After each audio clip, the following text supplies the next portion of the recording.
Measured, explanatory. I'm going to start with something that looks like a simple defense procurement story. Slight intrigue. Sweden's Saab wants to build Gripen fighter jets in Canada.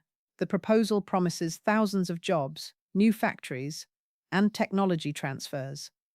On the surface, it sounds like a classic industrial policy win. A friendly ally offers Canada domestic production, skilled employment, and the ability to upgrade and maintain its own aircraft. Pausing, leaning in. But when you slow down and examine what is actually happening here, the story becomes much bigger than a few fighter jets rolling off an assembly line. What we are really looking at is a quiet struggle over who controls military technology, industrial capacity, and political leverage inside the Western alliance system. Public reporting suggests Saab has offered Canada something unusually generous in the world of defense contracts. Deliberate instead of simply selling aircraft, the company is willing to transfer technology and allow Canadian firms to manufacture parts, perform final assembly, and manage upgrades on Canadian soil. Companies like Bombardier, CAE, and IMP Aerospace could become partners in the process. Matter of fact, Saab has even floated the possibility of creating entirely new production facilities in Canada, with the first locally assembled Gripen potentially appearing within 3 to 5 years. On paper, that could mean tens of thousands of jobs across research, manufacturing, and supply chains if Canada orders enough aircraft. But the surface-level story stops there. It presents the decision as a simple economic trade-off between two fighter jets. One is the American F-35 built by Lockheed Martin. The other is Sweden's Gripen. Because what the mainstream narrative tends to gloss over is the deeper structure of power behind that choice. Steady, Canada has already committed to buying F-35 aircraft, with the first batch scheduled to arrive soon. The total program could reach dozens of jets and tens of billions in long-term costs. Pointed, that program also ties Canada tightly into an American-controlled ecosystem of software updates, logistics systems, and operational integration. And this is where the Gripen proposal starts to look less like a business offer and more like a strategic challenge. Explaining, Saab is essentially saying that Canada could regain a degree of industrial sovereignty by producing and maintaining its own fighters domestically. That includes control over upgrades, spare parts, and potentially export opportunities to other countries that want the aircraft. If that happened, Canada would no longer be purely a customer in the global fighter jet market. It would become a producer. Reflective. Now, from the perspective of Canadian economic policy, that sounds attractive. Acknowledging governments are always looking for ways to bring high-tech manufacturing jobs back home. Defense contracts are one of the few areas where states can still direct huge industrial investments. Matter of fact, Saab claims that thousands of direct and indirect jobs could emerge from such a partnership if Canada orders a large enough fleet, along with surveillance aircraft based on Bombardier platforms. But here is where we need to step back and ask a more structural question. In a military alliance dominated by the United States, how much independence is actually tolerated when it comes to defense technology and supply chains? Because historically, the pattern has been very clear. Didactic. Many allied countries gradually stopped producing their own advanced fighter aircraft and instead became buyers within the American defense ecosystem. Low, deliberate. And once that shift happens, the balance of power changes in subtle ways that most people never see.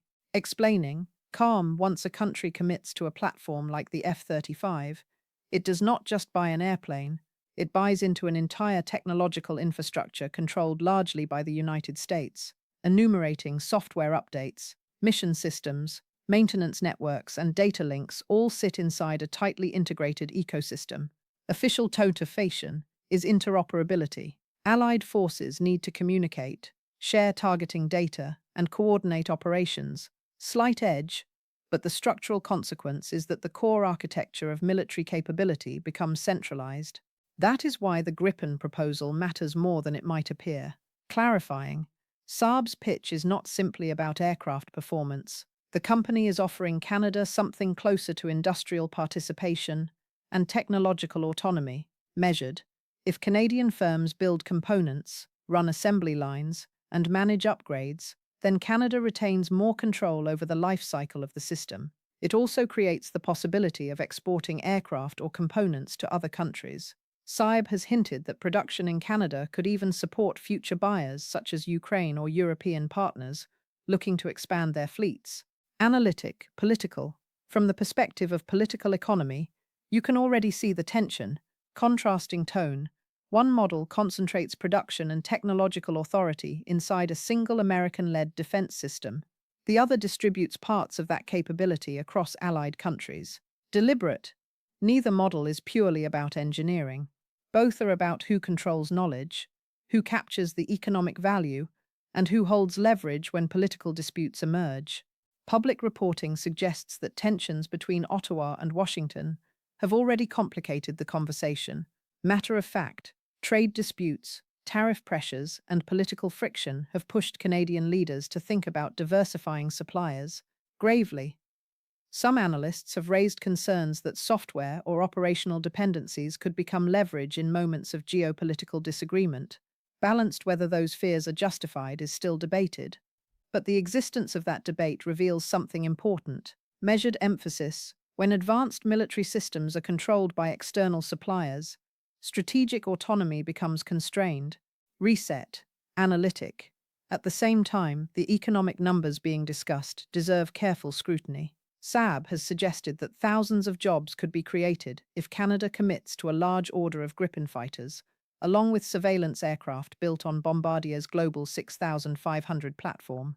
Enumerating, that combination would generate work across manufacturing, electronics, software engineering, and maintenance networks. Acknowledging governments naturally find those projections attractive, especially when defense spending is already scheduled to increase dramatically over the coming years. Slight skepticism, but there is always a political economy reality behind job promises. Knowing tone, defense contractors routinely frame proposals in terms of employment and regional economic development, because that is how procurement decisions become politically viable. Pointed. The key question is not just how many jobs appear on paper, but where the intellectual property sits, who owns the supply chains, and which companies ultimately capture the long-term profits from maintenance, upgrades, and future exports. Slower, didactic. When you follow the incentives in the global defense industry, the pattern becomes very clear. The biggest profits are rarely in the initial sale of the aircraft. They come later through decades of maintenance contracts, software upgrades, spare parts, and system modernization, underscoring, in other words, whoever controls the ecosystem around the aircraft controls the long-term revenue stream. And that is exactly why the competition between the F-35 and the Gripen is not merely a procurement decision, measured emphasis. It is a contest over industrial structure, technological sovereignty, and economic dependency inside the Western defense economy. Transitional. If you look closely, the political battle around this decision begins to make more sense. Within Canada, different institutions are pulling in different directions. Parts of the military establishment have historically favored deep integration with the United States. That relationship goes back decades through NORAD cooperation, joint training, and shared operational planning. Matter of fact, in that context, choosing the F-35 feels like the continuation of an existing system rather than a disruptive change. Shift to economic framing. But the economic argument looks very different. A fighter jet program worth tens of billions of dollars represents one of the largest industrial decisions a government can make. Deliberate. Whoever builds and maintains those aircraft will shape supply chains, research programs, and high-skill employment for decades. Saab's proposal attempts to reframe the debate around domestic production and technological capability. Contrast. Instead of simply importing advanced weapons, Canada could become a manufacturing hub connected to global export markets. This is why the discussion has become politically sensitive. Explaining public reporting suggests that job creation numbers, regional economic benefits, and industrial partnerships are now central to the debate in Ottawa. Pointed provinces that host aerospace companies naturally want those investments. Defense firms lobby aggressively to demonstrate how many engineers, technicians, and suppliers would benefit from their proposal. The conversation becomes less about the aircraft alone and more about the economic ecosystems built around them. Zooming out. But when we step back and examine the broader system, another layer of incentives appears. Deliberate. The global defense industry is one of the most concentrated sectors in the modern economy, A handful of massive corporations dominate fighter aircraft production, explaining these companies operate inside complex networks of subcontractors, research institutions, and government funding streams. Slight gravity, their influence extends far beyond manufacturing. They help shape military doctrine, procurement rules, and even public narratives about national security. Pointed. Critical. That means procurement debates rarely unfold in a neutral marketplace. They happen inside a web of lobbying, institutional preferences, and long-standing alliances. Knowingly, former military officials often advocate for systems they helped procure during their careers. Think tanks and research groups sometimes rely on funding connected to defense contractors. Media coverage can amplify certain perspectives while marginalizing others. Measured, none of this necessarily implies wrongdoing, but it reveals how tightly the defense economy and political decision-making are intertwined. Direct, to audience, for ordinary citizens watching from the outside, the story often appears as a technical comparison between two aircraft, with slight caricature, which one is faster, stealthier, or cheaper. But the deeper reality is about power within an industrial system. When a country commits to one platform over another, it effectively chooses which technological network it will depend on for decades. That decision shapes who holds leverage in future negotiations, who profits from maintenance and upgrades, and where the next generation of aerospace expertise develops. Critical of media.